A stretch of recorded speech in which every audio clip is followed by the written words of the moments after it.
system testing and commissioning, core competency, unit of competency number 4. And ito ang aming grupo, si Sir Manuel Aragon, Manuel Hermias, si Gwen Jocelino, absent po siya, Noel Dumalayas, Winilyn, tapos ako po, performing PV system testing and commissioning, may dalawang learning outcome siya. Prepare and commission PV system, inspect and notify completion of work. May mga assessment criteria siya. Bali sa assessment criteria kasi, tinatalakay lang dito kung ano yung mga gagawin dito sa topic na to. Bali, ito na siya, sinasummarize na niya kung ano yung mga dapat yung matutunan. The working instructions are validated to ensure clear and understanding of job requirements. So, dapat, pag sa, kailangan malinaw kung ano yung mga gagawin mo. Tapos, kung ano yung job requirements na hinihingi. Para pag punta mo doon sa area, alam mo na kung ano, alam mo na yung mga dadalhin mo, kung ano mo na mga Tapos, commissioning procedures are planned according to manufacturer's instructions and job order requirements. Ayun na nga, may kailangan, pag mag-commissioning ka na, nakaplano na yun doon kung ano ba yung mga dapat, may mga checklist kasi yan eh. Tapos, nandun na rin yung mga tinakan nyo, yung mga nasa cost, yung mga, nandun na yung plan, tapos pati yung posting, nandiyan na rin sa mga sa commissioning. Lahat ng nabanggit sa una, ito yung lista. And then kailangan din ng PPE, personal protective equipment. So, i-aan din namin kung ano yung mga tools diyan. And ito ang learning outcome 1, prepare to commission PV system. Ang meron tayong dalawang dito topic, PV components maintenance. Alam niyo naman kung ano yung mga components ng photovoltaic system. Yung mga nalakon niya kanina, yung solar panel, inverter, batteries, yung mga ganun. Tapos PV system troubleshooting. And ito pala yung mga tools, kung ano yung mga gagamitin, mga PPEs. Ito yung, wala akong picture ng simulator installation site. Kumbaga parang ito yung area kung saan. Tapos yan yung goggles, yung gloves, safety shoes. Ito yung checklist. Kasi syempre sa maintenance, kailangan may mga checklist tayo. Tapos yung mga forms na gagamitin niya. Yung PV panel, inverter, charge controller, backup battery fluid, hard hat, battery harness. Mga pliers po yan pero nagkakaiba. Kasi depende po kung saan siya ginagamit. Layman's pliers, diagonal cutting pliers, long nose, multi pliers. Tapos ito yung spirit level function. Pull in, push roll, screwdriver, angle meter application, yun yung pagkaroon tamang angle doon sa sa solar panel. Kaya meron tayong ganyan. Nasa apps naman ito na downloadable na siya. Tapos may compass, MC4 clipper, MC4 tightening tool, hydrometer, battery cell tester, Allen, buong set na po yung Allen wrench. Tapos digital multi-tester, and analog analog multi-tester, ammeter, wire stripper, PV wire cutter. Magkakaiba po yan. Makikita niyo kung ano yung mga dito na magkakaiba. So, PV wires, MC4, fastening clamp. And ang objective po ng PV components and maintenance, be familiar with maintenance activities for PV system and carry out maintenance activities for PV system. Sa akin po yung ng PV component maintenance. Si maintenance kasi, pagkakano ko kasi, maintenance logbook. Ibig sabihin, pag maintenance logbook, nakalagbook din pero ng mga track records ang pag-maintenance ng kada equipment or mga tools, mga gagamitin, pati na pag Sa may mga sample din.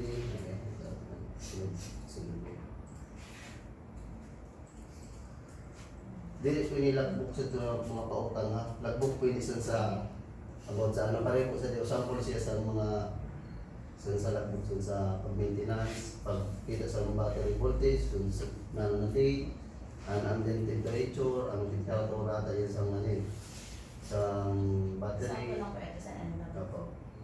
Tapos si na pwede si batteries sa pag-maintenance man sa batteries pag sa logbook pala. Pero may si batteries dapat iguasin yung logbook pag mag-maintenance ka kaya para matrace mo kung ang battery is okay na o kung papalitan na siya tapos ano na sira na. Tapos, nakabataan po dito, ano, ang battery daw po, dangerous siya, kaya kaipuhan daw, yan din po siya sa maintenance. Tapos, ang room na inanuhan sa battery, dire daw nag-build up siya in hydrogen before entering. Para kasi, Parang po siya. sila ang hydrogen positive lang po. Sumako na. Tapos si battery maintenance at least 6 months. Tapos specific gravity. Pero nung, Pero lang pag ano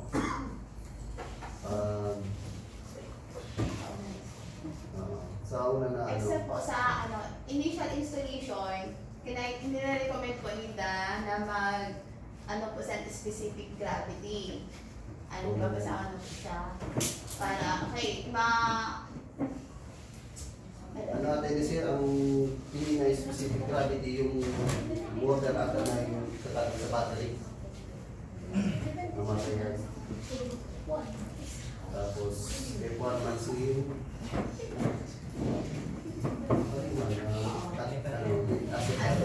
Parang yung tubig yan, ang electrolyte level niya, kanina at na check.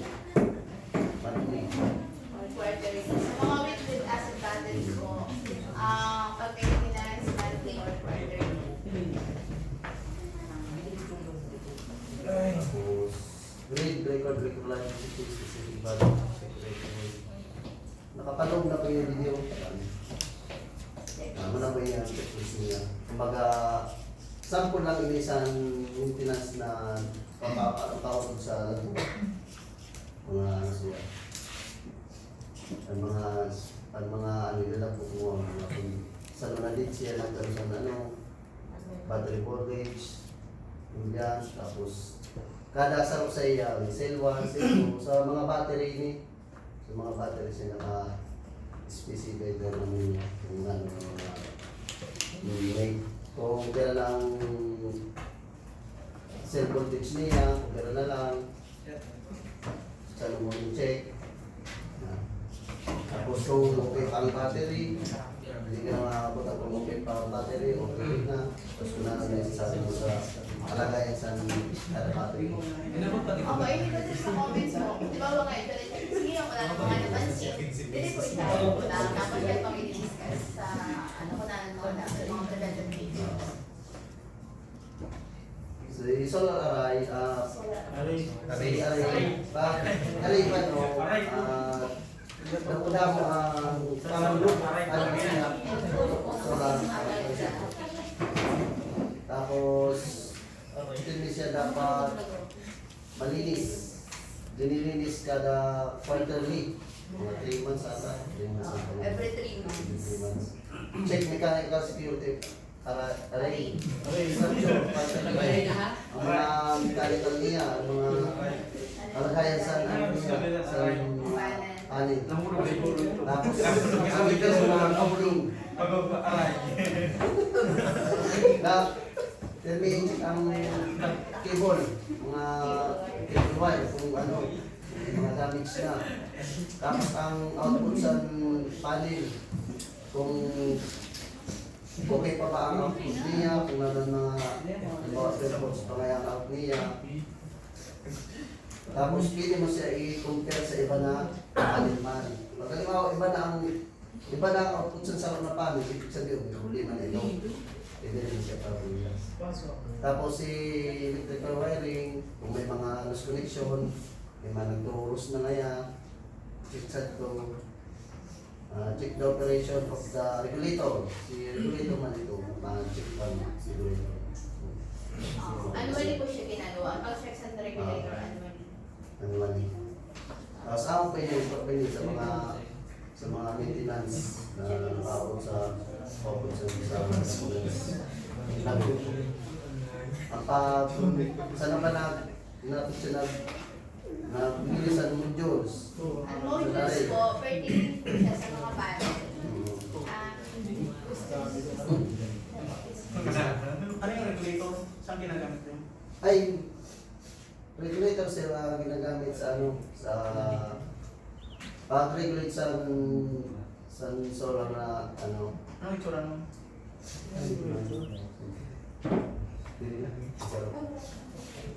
Dito na kanina.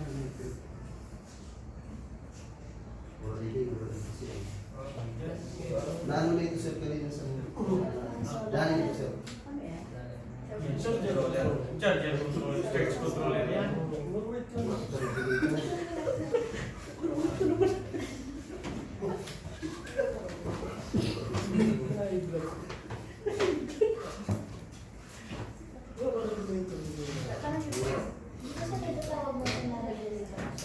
Ganda ka rin sa bata.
Be familiar with troubleshooting activities for PV system. So dapat daw maging familiar tayo sa about sa troubleshooting activities for PV system. carry out troubleshooting activities for PV system. Battery. So ito daw yung system problem pala troubleshoot. System problems is a result of lost battery.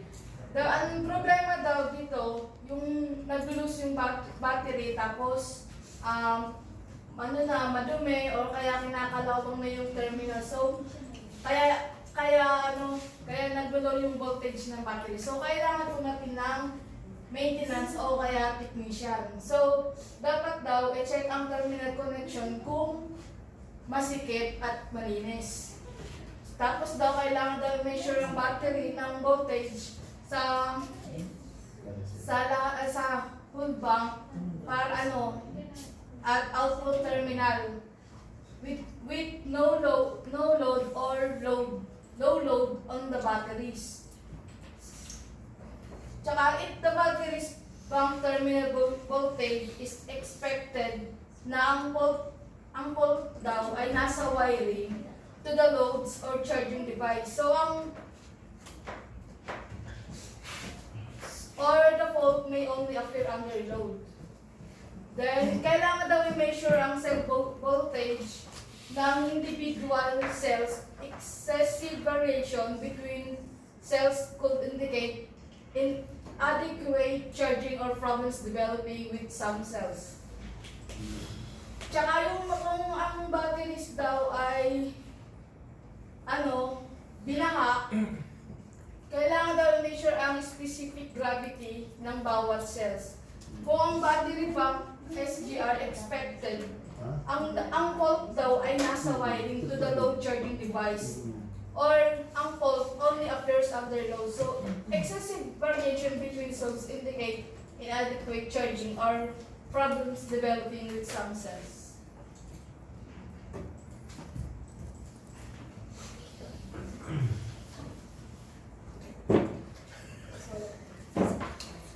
Ang mga, kumbaga ang plano sa dapat ang masunod ang owners.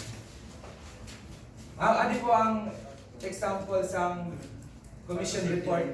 Naka-indicate po di ang system information about sa PV panel testing.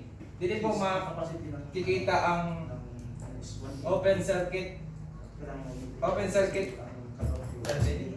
voltage sa stream 1, 2, 3, 4, 5, 6, 7, 8, 9, 10. Then battery testing sa battery, charge controller kung kung nagkagana po ang indicator, tas monitor. Sa general acceptance, check man lang po yan kung na-inspect ang PV system. Wala sa ito ang sa inspection. Ang sa inspection daw po, malam po dito ang checking sa materials kung nagpa-function, normal. Kaya kung sabi nga sa ito ni Sir May kanina na unpanel, kinabit na route pa lang, di mapaklas na naman. Tapos, pagkatapos ang kinari, kita nag-mo, set up as in system.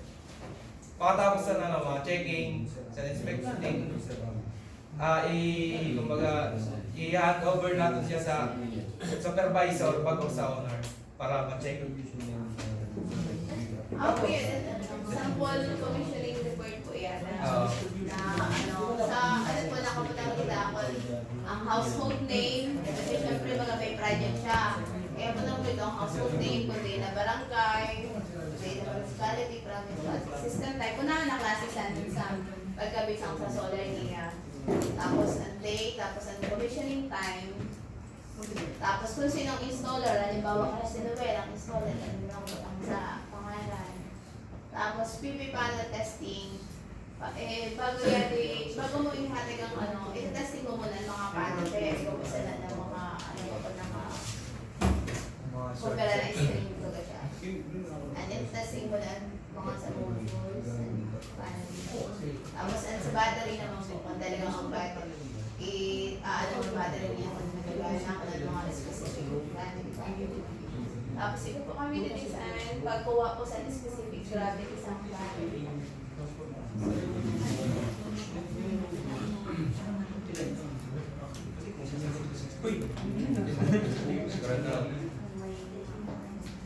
Okay man yun.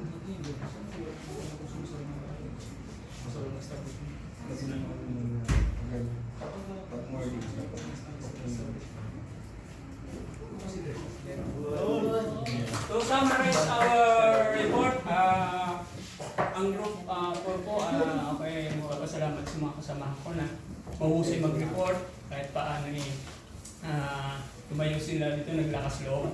I do believe our report is specifically information data sheet siya, which is ay pinakita ng aking mga kasama yung all about sa recording and documentation kung paano i-layout yung system of specification and also the contents of installation para kung paano i-layout.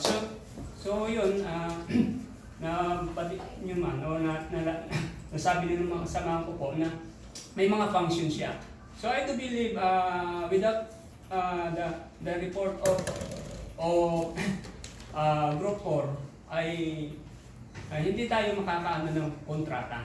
Kaya doon papasok yung yung komisyon na sinasabi ni Sir Dahil kailangan sa observation ko po, lahat po ng ating mga report, Group 1, Group 2, and Group 3, pag nagsama-sama ito, ay yung itinuturo ko ng ating maestro ay lalo nating maalaman at matututunan. Yun lang po. Salamat po.